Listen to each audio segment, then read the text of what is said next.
C'était le 15 septembre 2019, par une belle matinée ensoleillée, que la confrérie de la Corne d'Ottrott, au grand complet, s'est rendue sur le site des châteaux d'Ottrott pour une cérémonie d'intronisation.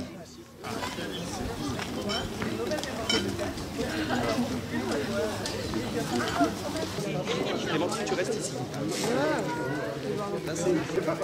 Non, mais ça c'est le livre d'eau.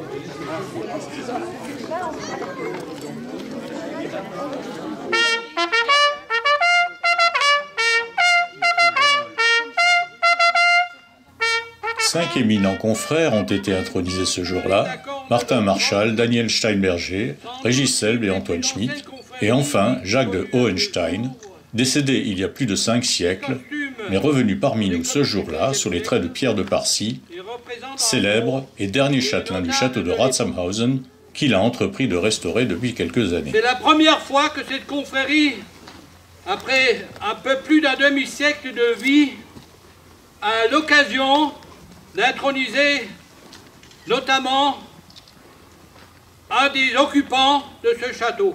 Pourquoi suis-je venu vous voir aujourd'hui, quelques années après ma mort? Tout simplement parce que jusqu'à aujourd'hui, je n'étais pas membre de la confrérie de la Corne. Et aujourd'hui, le grand maître, merci à lui, vient me recevoir. Pourquoi n'ai-je pas été intronisé plus tôt? Réfléchissez, parce que j'étais déjà mort quand ils ont créé la confrérie. Ils n'ont donc pas pu le faire. C'est une bonne chose que les gens de la confrérie se souviennent de moi. Gaby a raconté le début de ma vie, qui est quand même sympathique. Que des succès, je nais riche, je grandis riche, j'ai plein de châteaux, je fais plein de choses. Mais il n'a pas raconté la fin. Et ça, c'est bien, parce que ça prouve que c'est un ami. Il n'a pas raconté ce qui m'est arrivé après. Alors moi, je vais vous le dire. Jacques de Hohenstein, en effet, c'est un grand seigneur. C'est surtout un traître à la patrie. J'ai vendu mes châteaux à Charles le Téméraire. Et à ce moment-là, l'évêque de Strasbourg, pas Jean de Hohenstein, beaucoup plus tard, beaucoup plus tôt, est venu et m'a fait arrêter dans ma maison à Aubernais. Donc je finis ma vie en passant une dizaine d'années dans les prisons de Darstein, les prisons de l'évêque, et je finis ruiné. Après la présentation de ses futurs confrères, le grand maître a pu procéder à la cérémonie d'intronisation devant un public à la fois amusé, mais aussi impressionné par la rigueur du protocole.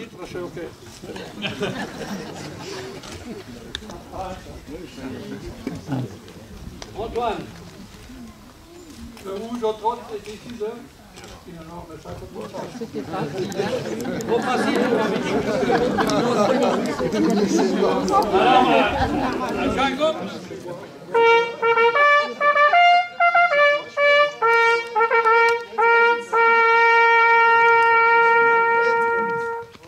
C'est non seulement un excellent tireur, mais un excellent buveur aussi. Il a travaillé 30 ans à Cronenbourg. Hein. Allez Daniel, à toi de jouer.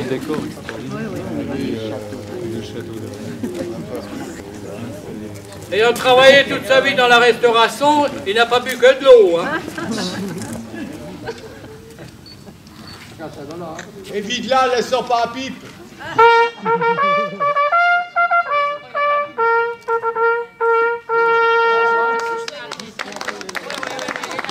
On fait appel à un professionnel.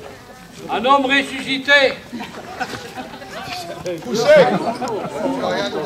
Regarde ici, là. Regarde par là.